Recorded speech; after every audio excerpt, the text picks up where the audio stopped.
Tonight, you're gonna solve a murder. You'll get to see all the clues and meet all the suspects, and I'll go you one better. You even get to see the murder happen. Hey, bub. Listen, a couple of us are going for sushi. You guys want to come? Hey, not in front of the kids. Hang around. We're up next.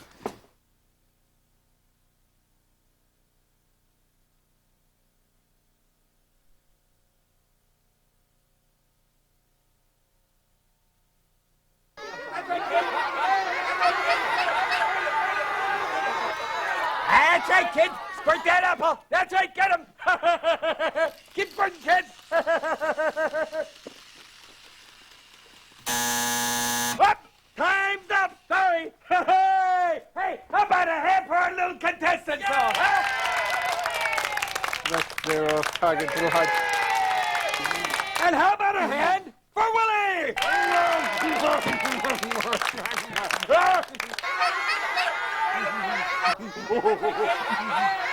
You'd think for his last show he'd be nicer to Ray. For a change. Way too much fun. Hey, and speaking of fun, it's time for another visit from Stinky Pete. Yay! Oh my gosh, it's groundskeeper Gus.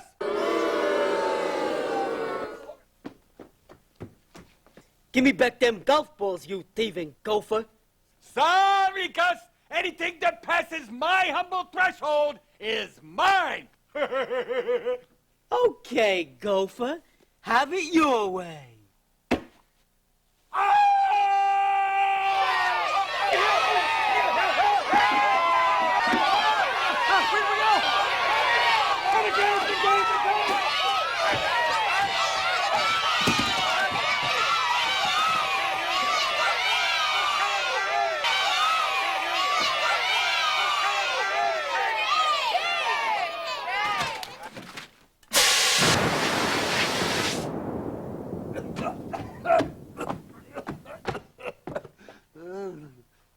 Nah, it only hurts when I laugh.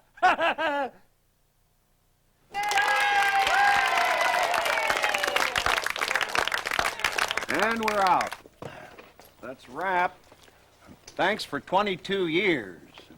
Alan would like to invite you all to stay for the reception. And he'll... Alan, get up and tell him about... Alan? Hey, Alan.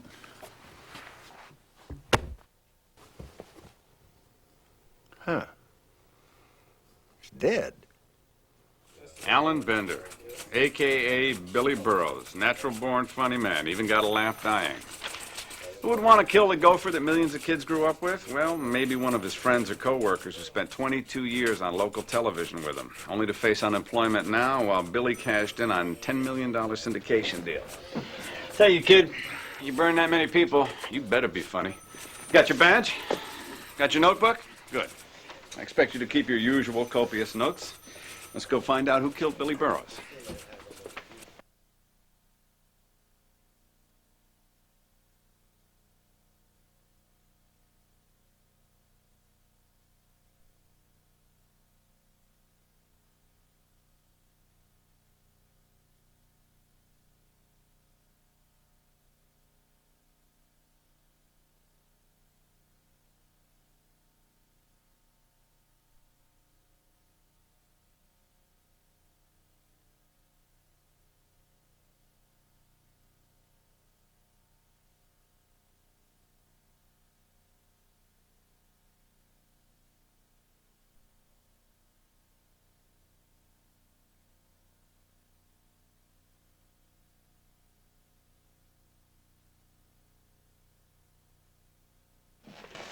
Harry and his tech boys will comb this place pretty good. They're a little set in their ways. You and me, we got to look past the obvious. You know, keep our antennas up for odd clues of behavior, the eccentricities that drive people to murder.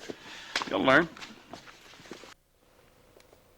Well, look around for anything else you might have had to eat or drink and then send it to the lab. So, Harry, ¿qué te pasa? Huh?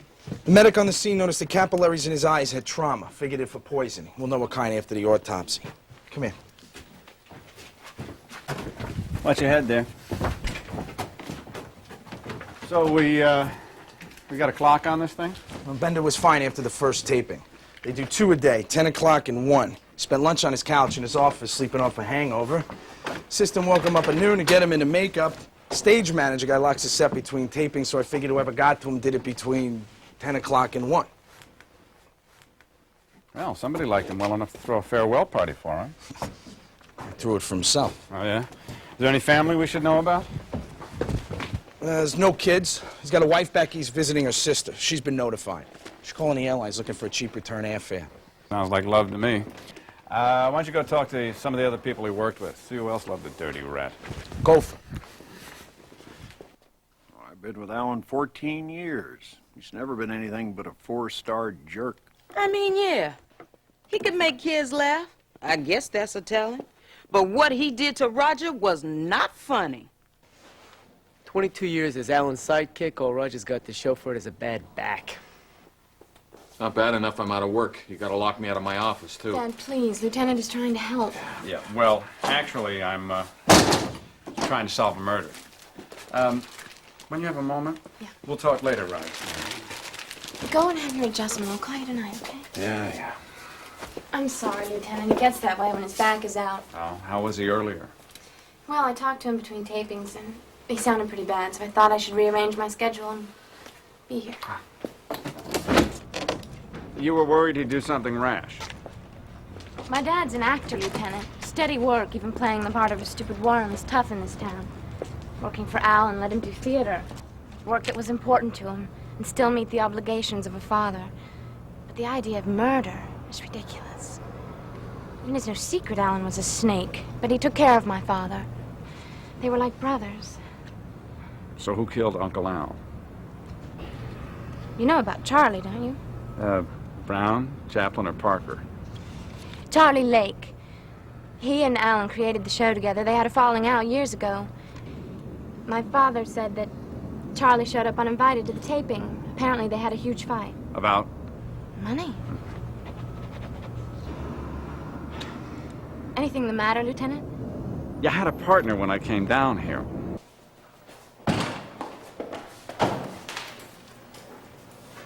Oh, there you are. Thank you for your time, Miss Huff. You've been very helpful. Miss Huff, do you remember where you were between tapings? Oh, I had a meeting downtown. I can give you the client's number if you'd like to check. No, that's okay. Any idea where we can find Charlie Lake? Charlie is a photojournalist for the Celebrity Insider, so you can probably catch him leering into someone's bedroom.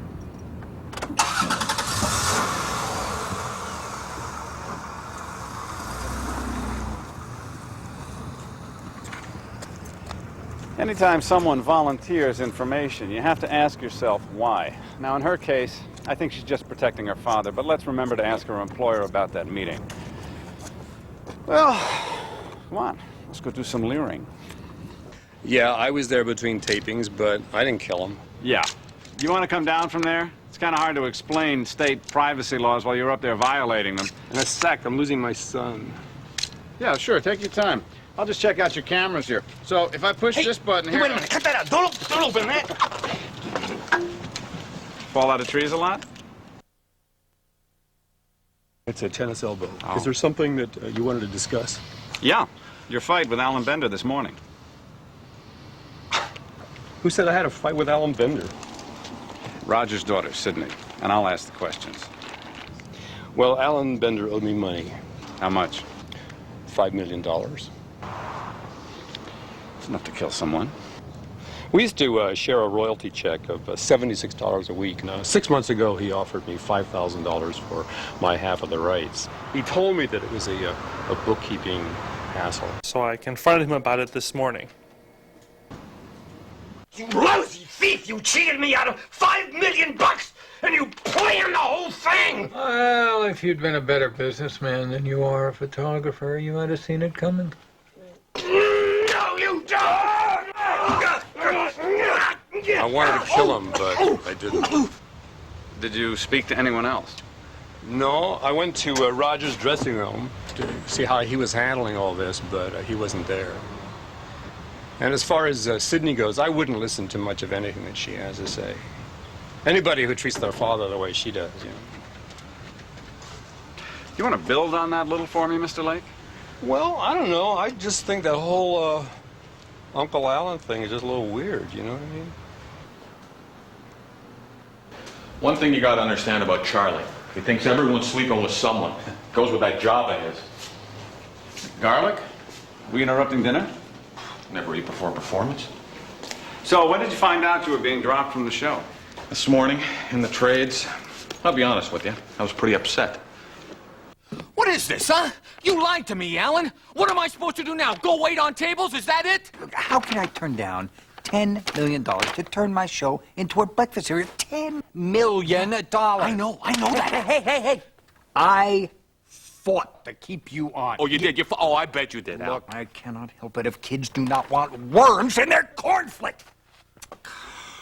Just go get into your costume before I sue you for breach. What'd you do between tapings? I took a walk, which I know doesn't give me an alibi, but it did give me perspective. Your daughter said you were upset when she talked to you. Oh, I was. But I knew I had to do that last show. Not for Alan, for me. I told Sydney she didn't have to come down, but she insisted. Look, I gotta go. Gotta get to the theater and get into makeup and... You do your own makeup? This is a theater, Lieutenant. We do our own everything. Come on, let's go. Out. Come on. Did you book? Here's how I got it scored so far. Roger Huff, humiliated. I'd say that's worth a 6 on the motivation scale. Now add Billy burrowing into his little girl's heart, and that's double points for Dad. Plus, it throws suspicion on daughter Sydney. But we checked with her office, and she did have a meeting between 11 o'clock and 1, our window of opportunity.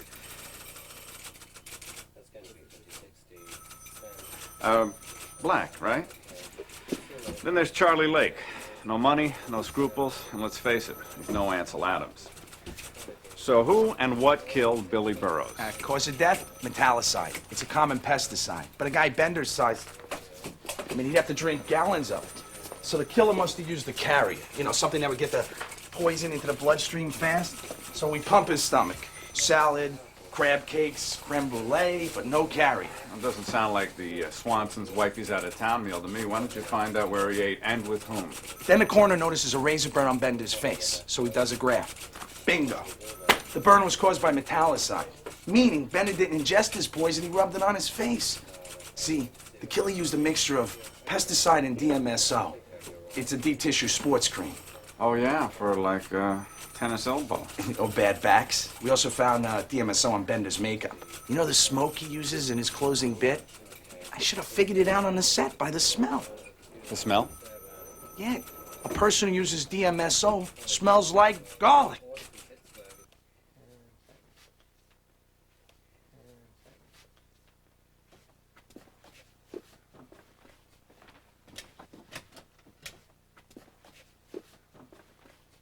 Let me see. DMSO. The worm turns.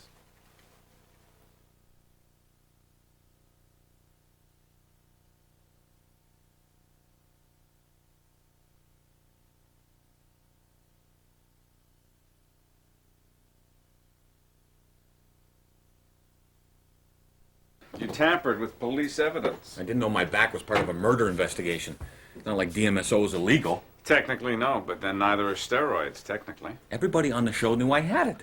If somebody pulled a muscle, they come to see me. In fact,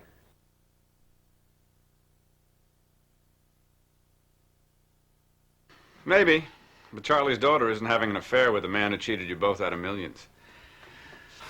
Or are you still sticking to the idea that your daughter wasn't involved with Alan? look, Lieutenant, one of the hardest things I ever had to do is learn to let go. She's an adult. She can see who she wants. What the hell's going on? Dad, it's not what you think. What's the matter with you, you sick son of a bitch? That's my kid! Hey! Dad.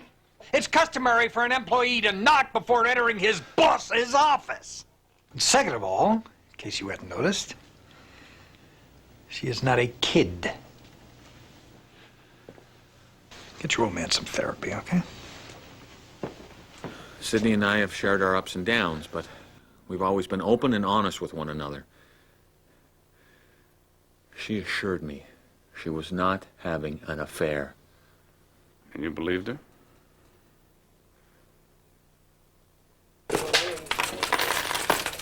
Oh, hey, I got some stuff. Come here. Some stuff for you and your partner. Hey, bub. So, how'd it go with that? Well, he's either a great actor or he's in 4-alarm denial. I told him not to travel outside his area code for a while. So who was Bender's dinner date? Daughter Sydney. Huh? Surprise? One surprise on the bar bill, only 3 vodka gimlets. Even if Bender drank all 3, it wouldn't account for his blood alcohol level. So I asked the maitre d'. He says someone sent a bottle of champagne to the table. We know who sent it? Our photographer, Charlie Lake, sent anonymously. But his secretary leaves his number at the bar in case of a screw-up. Nice jacket. How would you know? You want to go to a funeral? No, thank you. Funerals make me queasy. All right. Well, get us a warrant for Lake's photo files and beat me when you got it. Come on. What? You don't like it either? Come on. You know, funerals are a great place to catch people off guard. Their emotions are high, there's honesty staring you right in the face, and the best ones are catered. Here you are, Lieutenant. Thank you, Mrs. Bender. When was the last time you spoke with your husband? The night before he died. Said he was having dinner with his attorney. He'd probably be late. Did he ask to be buried in his gopher suit? No. That was my idea. I hope the dirty rat rots in hell. Some unfinished marital rift? Oh, apparently it was quite finished. I wasn't back from my sister's 10 minutes when Alan's attorney notified me that Alan had filed for a divorce. But you know what the worst part is, Lieutenant? I'm filthy rich. Honesty. Keep her company.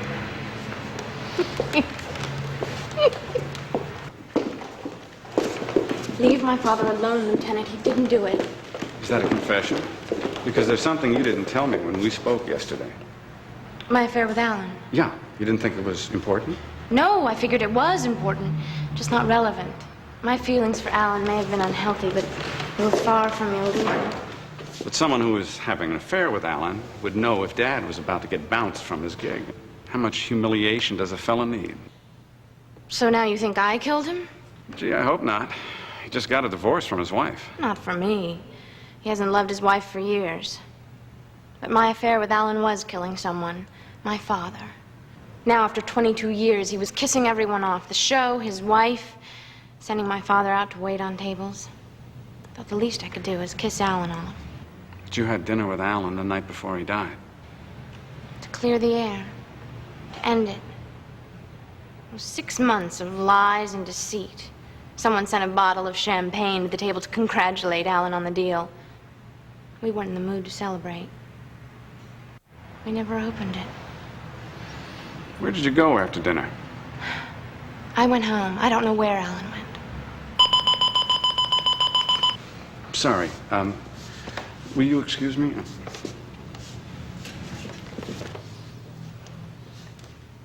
Where do you get off serving me with a warrant so you can go through my photos? And why would I follow Alan and Sydney around to blackmail him if I'm planning on killing him? Maybe prioritizing isn't your strong suit. Or maybe you just didn't know you wanted to kill him yet. You're confused? I'll explain. You wouldn't kill Alan Bender if you were following him around to blackmail him. Even I know that. So I show you photos of Alan and Sydney, and I am cleared of murder. No, but it's a step in the right direction. Here. Now maybe you'll stop harassing me. Unless, after having gone to the trouble of photographing his extramarital fling with Sydney, you discovered he'd filed for divorce. And that made you really mad, because now your photos are worthless. Plus, he's stolen your pot of gold for the second time. That's just bull. Oh? Which part? All of it. Then why'd you send a bottle of champagne over to his table? All right, look, I admit that I followed him around, all right? But it was just to get my share of that money, and that's it. I don't know anything about any bottle of champagne. I see. You're just a hapless blackmailer who thought it'd make a nice picture.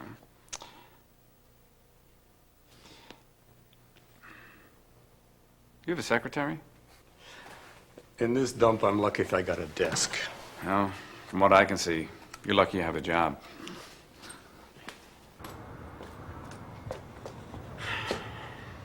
How do you take the word of a guy who doesn't realize the man he's trying to blackmail is filing for divorce?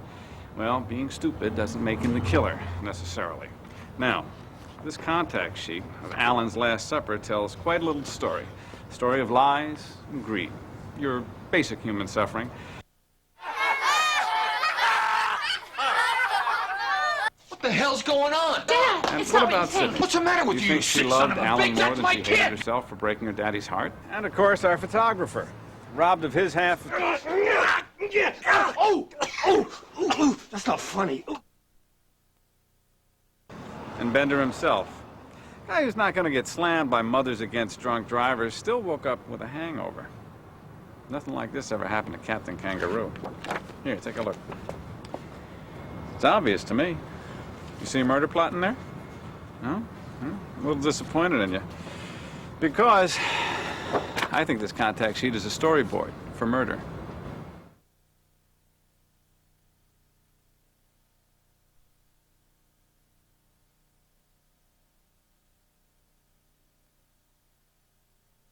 Billy Burroughs, America's most beloved gopher, took something from each one of you. Dignity, money, love. For 22 years, you were a worm to Alan Bender, but it's a living, right? Or at least it was. But what wasn't all right was that he wormed his way into your little girl's heart. Whatever my feelings were, the man put food on my table. And on hers. Including Alan's last meal the night before he died. To call it off, Lieutenant. Oh, yeah, that's right. And you couldn't have killed him. You were at a meeting when the killer switched his makeup. But you were here. You came here to show him these photos. Photos to blackmail him. But he had already filed for divorce. So, you attacked him. Shoving, screaming, nothing you'd call murder. But of all the tell-all photos you took, the one that told the most was this. The contact sheet. A print of the entire roll of film you took that night. Eating. Laughing. A bottle of champagne that was brought to the table. Leaving with that bottle together. You sent that bottle of champagne to your own table, claiming to be Charlie's secretary, but Charlie doesn't have a secretary. I found this champagne cork here, in Billy's boudoir, which is where you came to drink that champagne afterwards. And after you and Alan celebrated and he passed out,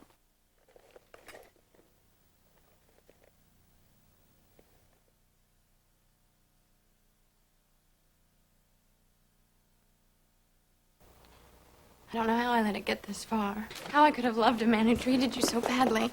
But he promised he'd take care of you. And when he broke that promise, I just suddenly hated him with all my heart. I knew I couldn't let him get away with it.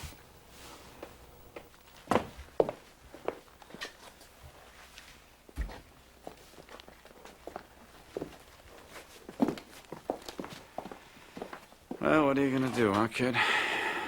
Sometimes the most dangerous place in the world to be is between a father and his daughter. Remember that, if you ever fall in love.